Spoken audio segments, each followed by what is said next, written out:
अस्सलामुअलैकुम, मैं हूँ हुरैन फातिमा और आप देख रहे हैं हिमायती न्यूज HD चैनल। नजर डालते हैं आज की अहम खबरों पर। भारतीय जेल से रिहाई पाने वाला माहीगीर कराची पहुंच गया, शानदार इस्तकबाल। भारतीय जेल से रिहाई पाने वाले पाकिस्तानी माहीगीर Zahid Hussain Taheem Karachi Cantt railway station पहुंच गया है, जहां फिशरमैन सजाग फोरम के चेयरमैन मोहम्मद बख्श जट ने उनका पुरतपाक इस्तकबाल किया और हार पहनाए। मोहम्मद बख्श जट ने इस मौका पर इज़हार ख्याल करते हुए कहा कि ज़ाहिद हुसैन की रिहाई खुशाइंद है। अगर अभी भी सैकड़ों पाकिस्तानी माहीगीर भारत की जेलों में कैद हैं, इन बेबस माहीगीरों के अहल खाना के प्यारों की वापसी के मुंतज़िर हैं। हुकूमत वक्त से अपील है कि उनकी जल्द रिहाई के लिए सिफारती सतह पर मौसर इकदाम किए जाएँ। उन्होंने मजीद कहा कि हर माँ अपने बेटे को देखना चाहती है, हर बाप अपने बच्चों को अपनी आंखों से देखना चाहता है।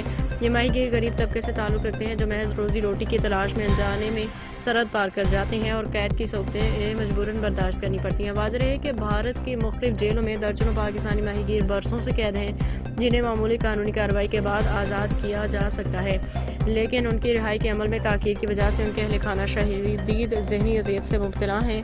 माहीगीर बिरादरी ने हुकूमत पाकिस्तान से अपील की है कि इन बेगुनाह कैदियों की फौरी रिहाई के लिए इकदाम किए जाएं, ताकि वो अपने घरों को लौट सकें और प्यारों के साथ ज़िंदगी गुजार सकें। गुलाम मुस्तफ़ा जात की रिपोर्ट।